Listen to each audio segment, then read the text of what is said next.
Welcome to the Explainer. Okay, let's just dive right into this. Have you ever bought a shirt that looked absolutely amazing in the store, but the second you walked outside into the sun, it looked like a completely different color? Well, that is not a glitch in the matrix. That is the genuinely fascinating science of color rendering. Today we're exploring exactly how we measure light and why the standard rulers we've used for decades to measure it are suddenly completely breaking in the modern era. To really understand this, we kind of have to shatter a massive misconception right out of the gate. Did you know color isn't actually a physical property of objects? It's true. As our source material points out, color is fundamentally a physiological and psychological response to light. An apple isn't inherently red. It simply reflects certain wavelengths of light that your eye and brain interpret as red. So if you change the light shining on it, you literally change the color you perceive. Here's a quick roadmap for this explainer. First, the magic of color rendering. 2. Chasing the daylight standard. 3. The flawed reign of CRI. 4. New metrics for the camera. And finally, number 5, TM-30, the modern ruler. All right, part 1, the magic of color rendering and why accurate color literally saves lives. You see, good lighting isn't just about making your living room look aesthetically pleasing. It is absolutely critical in high-stakes environments. Just think about a neonatal intensive care unit. A doctor there needs to instantly recognize the exact skin tone of a newborn to visually assess their oxygen levels. Or consider delicate art restoration, right? Matching a 500-year-old pigment requires distinguishing the absolute slightest shades of color. We need objects to look completely natural. And for that to happen, we have to have a reliable way to measure exactly how a light source reveals color. Which brings us to the actual formal definition. Color rendering is the ability of a light source to reveal the colors of objects faithfully, producing a luminant metamerism compared to a reference source. Now I know, a luminant metamerism is a heavy textbook phrase, but simply put, it just means objects look the exact same under two different light sources. If the colors under our test artificial light match the colors under a perfect, ideal reference light, boom, we have good color rendering. Moving on to part 2. Chasing the daylight standard, or finding the perfect reference light. So this begs a pretty massive question, right? How do we even begin to measure something as entirely subjective as color? We need a baseline. Well, mid-century researchers decided to basically just look up at the sky to find it. I absolutely love this quote from P.J. Bouma in 1948.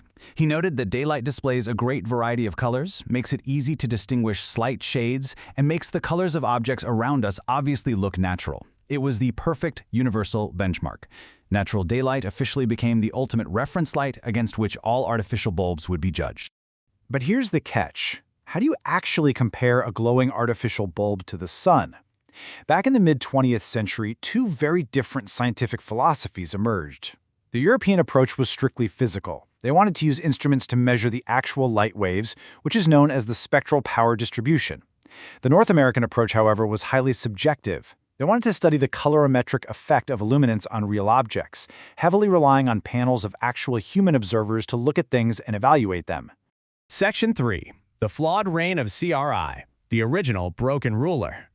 Ultimately, that human-centric approach won out.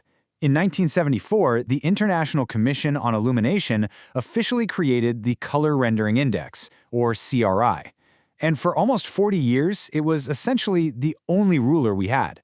But look at what happens later on the timeline. Starting in 2012, this single tool suddenly splinters into specialized tools: TLCI for television, TM-30 for humans, SSI for cinema. Why did our one universal ruler suddenly break into so many pieces? Well, to understand why it broke, we have to look really closely at how it was originally built. The 1974 CRI was calculated using these 3 steps. Researchers would take just 8 basic pastel color samples. They'd alternate shining the test light and the reference light on these 8 samples in front of human observers.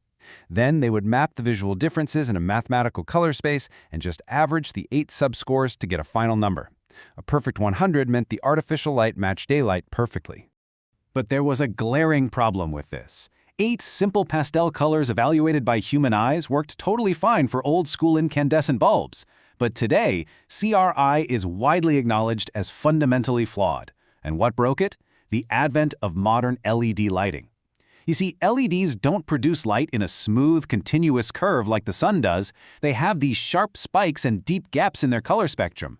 A cheap LED could easily be engineered to score a perfect 100 on those specific 8 pastel samples, but look absolutely ghastly when illuminating a deep red apple or human skin. Okay, part 4. New metrics for the camera. Because sensors definitely see differently than our eyes do.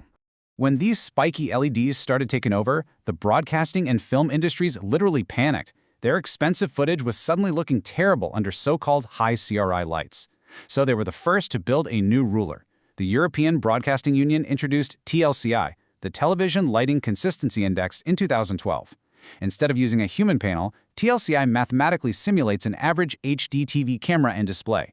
It compares the light spectrum against a correlated color temperature reference, calculating exact digital color differences.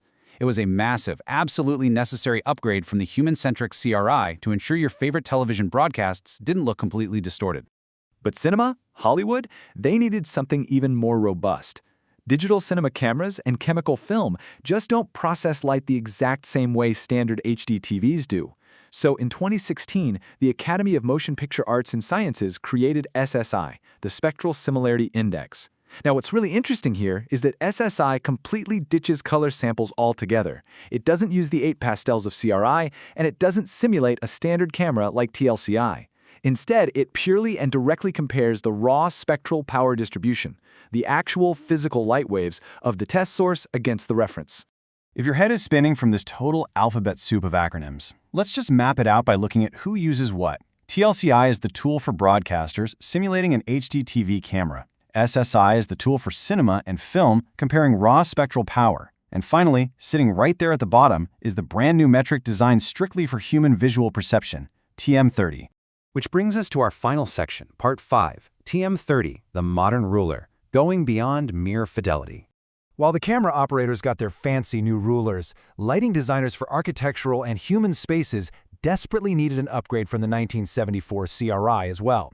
So in 2015, the Illuminating Engineering Society released TM-30, which the CIE has endorsed as the ultimate replacement for CRI. And the biggest, most dramatic difference can really be summed up in this single number, 99. Remember how the old CRI used the measly 8 pastel color samples to judge a light? TM-30 uses 99, highly specific, mathematically distinct color samples drawn from real-world objects. We're talking skin tones, foliage, paints, plastics. It is a vastly more robust net, specifically designed to catch those tricky, spiky LED spectrums. Because it uses those 99 samples, TM-30 generates a massive amount of incredibly useful data, mapped out across several detailed charts. It doesn't just give one flawed solitary score. It gives a fidelity index called RF, measuring pure accuracy, but it also provides a gamut index, RG, measuring changes in colorfulness or saturation. And it breaks all of this down across 16 different hue ranges. You can look at a TM-30 report and know exactly if a specific bulb is going to make reds look incredibly vivid or if it's going to make greens look totally washed out. So the absolutely crucial takeaway is right here. TM-30 finally acknowledges that lighting is an art form, not just a strict science. It goes way beyond pure fidelity. Because sometimes, you don't actually want scientifically perfect, 100% accurate light. In a cozy restaurant or a high-end retail store, a designer might actively want to sacrifice a little bit of scientific accuracy to intentionally boost the vividness of warm foods or human skin tones just to make the environment feel more pleasant. TM-30 gives designers the actual mapped data to make those aesthetic choices predictably and confidently.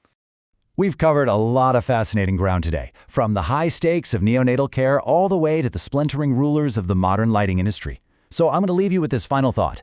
Next time you're in a dressing room or a grocery store or an art museum and you notice how a color vividly pops or mysteriously fades, ask yourself which ruler built this light. Was it the old broken CRI or a modern precision tool like TM-30? The science of color rendering is actively shaping every single thing you see. Thanks so much for joining me for this explainer. And hey, keep questioning the light around you.